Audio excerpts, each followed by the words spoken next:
Okay, yes. May I ask a quick question to Dr. Carson just about your decision to endorse Mr. Trump over Senator Cruz? You did indicate earlier in the week that you were open to endorsing one of the two. So why not Senator Cruz?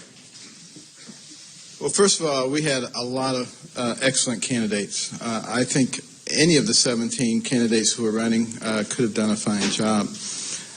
But one of the real factors for me is what will happen if we allow the political operatives to succeed in their endeavor to stop Donald Trump. I think it would fracture the party irreparably, and it would hand the election to the Democrats. And they would get 2 to 4 Supreme Court picks, and America would be forever changed. And that's the big picture. It's a very big picture. It's not about me. It's not about Mr. Trump. It's about America. Why not Senator Cruz, ultimately? Because I feel that Mr. Trump is willing to do what needs to be done to break the stranglehold of special interest groups and the political class. Are there any remaining hard feelings towards Senator Cruz over what happened in Iowa? I've completely forgiven him. That's a duty one has as a Christian.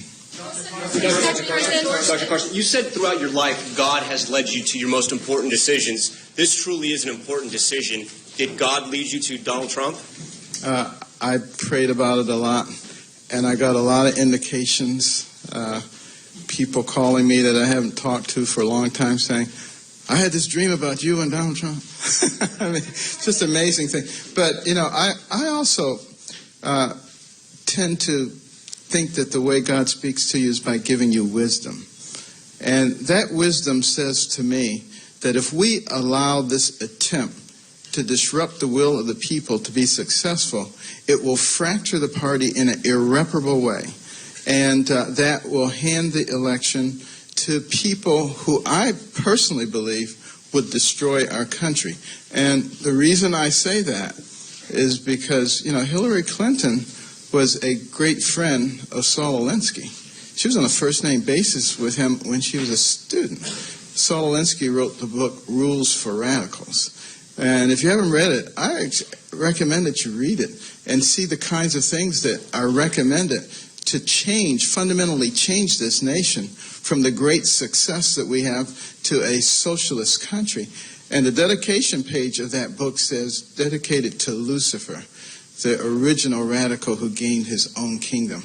I don't want anything to do with anything like that. Dr. Carson, you talked about burying the hatchet. Did you have any kind of conversation with Mr. Trump like that with Senator Ted Cruz, and did he ask you for your endorsement?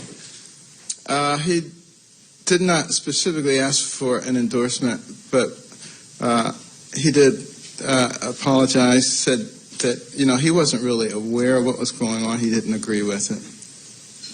Why Mr. Trump over Ted Cruz? Dr. Carson, you said just a week ago today at CPAC that you were endorsing We the People, and it sounds as if in that intervening time between then and now you've evolved, and the central focus, what I hear you saying is the effort to stop Donald Trump is what motivated you to endorse him. Is it Donald Trump's qualities for the presidency or this movement against him that puts you where you are right now? It's about we the people. We need to empower the people. That is not going to be done through politics as usual, be that Republican politics as usual or be that Democrat politics as usual. It requires somebody who's a bit of an iconoclast, but someone who has the ability to listen and to make wise decisions. And you think that, going back to what Mr. Trump said about embracing these people, you had a lot of evangelicals come out to a lot of rallies in Dayton when you were there, when I was there. Do you think that people will be representative of the American people, and do you think you can help bridge the gap with those evangelicals as well as with people of color now that you're endorsing Mr. Trump? Well, you know, I hope that we can bridge the gap with everybody. All the policies that I have ever talked about, and Mr. Trump is going to be on board with this too. We talk about things that are good for everybody, not for this group or that group. The whole concept of picking and choosing winners and losers is something that I think is antithetical to what we believe, don't you? And, that simply would not happen with the Trump administration. We would be looking at ways to do things that benefit all Americans, that create an equal playing field, equality of opportunity. That's what we're looking for. And that doesn't mean that we're not sensitive to people who are downtrodden. In fact, we're very sensitive to people who are downtrodden. And we'll be putting in place things that will allow those people to ascend. Many people have been placed in a position of dependency for generations. They don't even recognize what's going on. We have to change that. Carson, do you see Over of Latin American countries, what are you doing to reverse that situation? We are fighting in the Middle East, but they are now in our neighborhood.